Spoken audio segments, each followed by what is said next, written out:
और आरएसएस की press conference में किन बातों का जिक्र किया जा रहा है, सुनिए। ये नेवर हैपन्स बाय कानून, एक्ट, नियम, भाषण, इन सब से नहीं आता है। इसके लिए थोड़ा वातावरण बनाना पड़ता है, प्रयास करने पड़ते हैं, और जो ये ट्रांसफॉर्मेशन चाहते हैं वो जैसा चाहते हैं वैसा उनका बनना पड़ता है। तो इसलिए इस प्रोसेस को भी लगातार मूल्यांकन करना पड़ता है। संघ के 100 साल में हमने लगातार ये दो बातों के बारे में सोचा है: expansion and consolidation of work, कार्य विस्तार, कार्य की गुणात्मकता, क्वालिटी ऑफ वर्क, और initiatives for transformation among society. ये दो बातों की समीक्षा करना। शताब्दी वर्ष 100 साल संघ के पूरे हो रहे हैं, तो स्वाभाविक है उसको ध्यान में रखकर थोड़ा काम का मूल्यांकन करना, गति बढ़ाना, इसके बारे में सोचना। तो हमने 6 साल पहले कुछ टारगेट्स तय किए थे, हर वर्ष उसकी समीक्षा करते हैं। तो it was also an occasion for introspection की 6 साल पहले हमने जो तय किया वहां पर हम कहां तक पहुंचे हैं, उसके बारे में भी सोचना। और विजयदशमी यानी 2025 अक्टूबर में जब शताब्दी वर्ष प्रारंभ होगा, तब तक उनको हम प्राप्त करें। 3 तरह के लक्ष्य थे: एक कार्य विस्तार, गुणात्मकता, दूसरा सुप्त शक्ति जागरण। हमारा हर स्वयंसेवक that should become an active worker, वो सक्रिय कार्यकर्ता बनना चाहिए। कल मुकुंद जी ने बताया 1 करोड़ स्वयंसेवक हैं, 50-60 लाख लोग हमेशा काम में जुड़े रहते हैं। 6-7 लाख लोग, 8 लाख के लगभग कार्यकर्ता ऐसे हैं जो कुछ रिस्पॉन्सिबिलिटी लेकर भी काम करते हैं।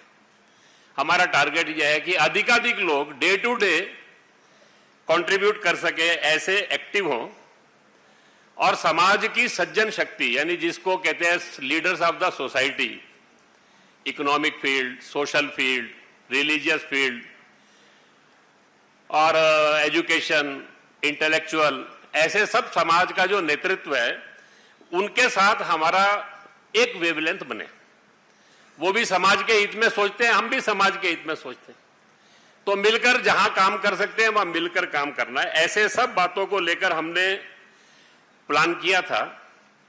और 2 बातें और जो संघ शताब्दी में क्या करेंगे उसकी भी चर्चा करने वाले हैं। सिनेरियो, इस समय समाज राष्ट्र का परिदृश्य क्या है, what is the contemporary scenario, हमारा रोल क्या है, ये 2 बातों के बारे में कल दत्ता जी आपके सामने बातचीत रखेंगे। संघ शताब्दी की करणीय बातों के बारे में भी, और कंटेम्परेरी सिनेरियो में what is our role, how we think, how we want act, ये सब बातों के बारे में, थोड़ा पॉलिसी के विषय, ये सब कल वो रखेंगे। कल मुकुंद जी ने आपके सामने जानकारी रखते हुए कार्य विस्तार के बारे में काफी बातें कही। संघ का कार्य विस्तार का कितनी डायमेंशन होती हैं, अगर उसके बारे में सोचना हो तो, और वो हम मूल्यांकन करते हैं तो ध्यान में आता है कि संघ के काम का यूनिकनेस कैसी है।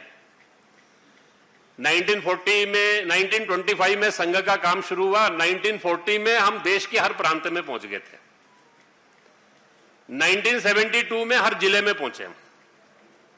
96 के अंदर हम हर ब्लॉक और नगर में पहुंचे। मैं जब हर कहता हूं तो लगभग एक 85-90% हो गया, यानी वो 100% की ओर बढ़ रहे हैं हम। उसके बाद हमने अपना टारगेट मंडल और बस्ती रखा, तो that is a geographical target. 10,000 population के ऊपर हमने 1,03,000 यूनिट्स बनाए, जो उसके बारे में कल उन्होंने आपको बताया भी।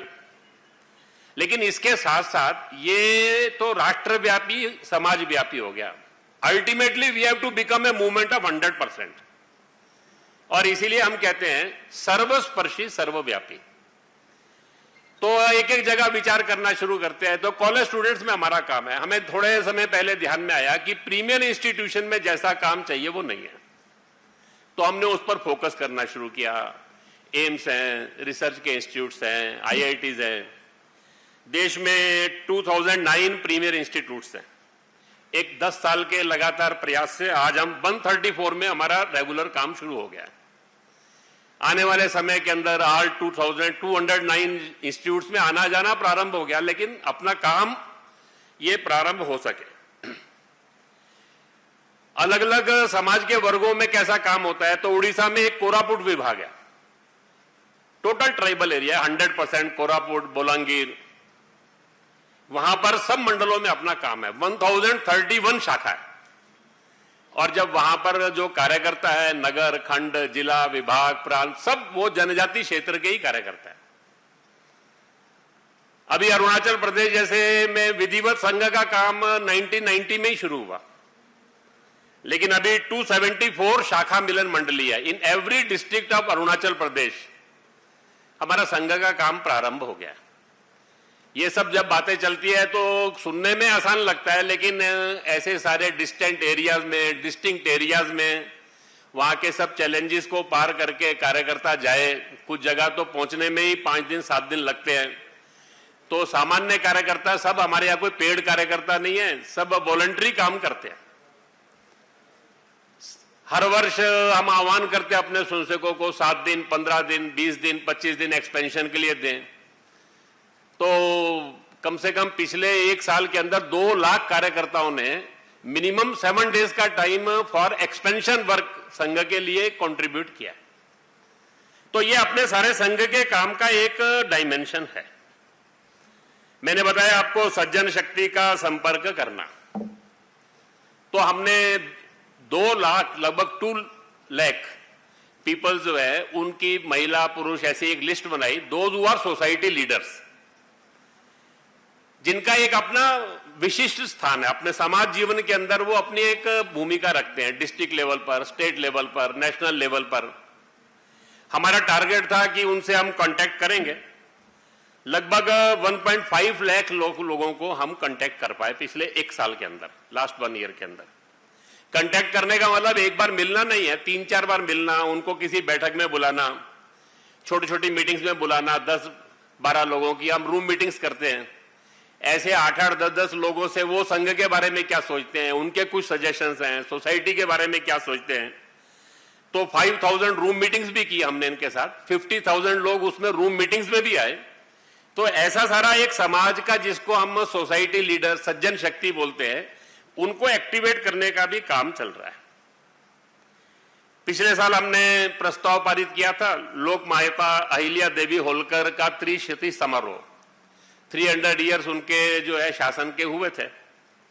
तो वो एक अपने आप में यूनिक आइकॉन है, हर दृष्टि से वो।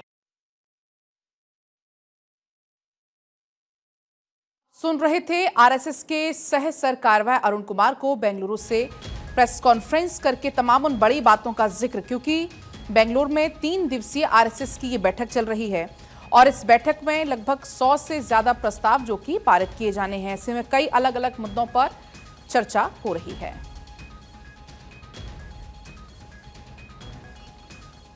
ज्ञापन देना, सरकार को सुझाव देना, ये हमारा सोचने का ढंग नहीं है। संघ का सोचने का ढंग यूनिक है कि समाज की शक्ति के आधार के ऊपर समाज के सब प्रश्नों का समाधान करना। केवल एक छोटा सा एग्जांपल दूंगा। मध्य प्रदेश के अंदर झाबुआ डिस्ट्रिक्ट है। उस झाबुआ डिस्ट्रिक्ट के अंदर वहां पर समाज के अंदर संपर्क करने के लिए निकले तो अचानक एक जगह ध्यान में आया। फिर वो एक केस ध्यान में नहीं आया, गांव में 4-5 आए, फिर थोड़ा और ज्यादा ध्यान आना शुरू हुए। तो वहां ऐसे बच्चे हैं जिनके हाथ पैर जुड़े हुए, अंग जुड़े हुए, और उसके कारण से वो सामान्य जीवन नहीं जी सकते। वो एक अलग प्रकार का। तो थोड़ा चिंतन प्रारंभ हुआ, थोड़ा इंदौर के अंदर बातचीत प्रारंभ हुई, उसके डॉक्टर से चर्चा शुरू। उन्होंने कहा आजकल बहुत अच्छे मेडिकल फैसिलिटीज है, ऑपरेट किया जाए तो ये सब लोग नॉर्मल लाइफ भी जी सकते हैं, अन्यथा उसके कारण से वो एक अलग प्रकार की डिसेबिलिटी है। तो ऐसे सब लोगों को ढूंढकर उनको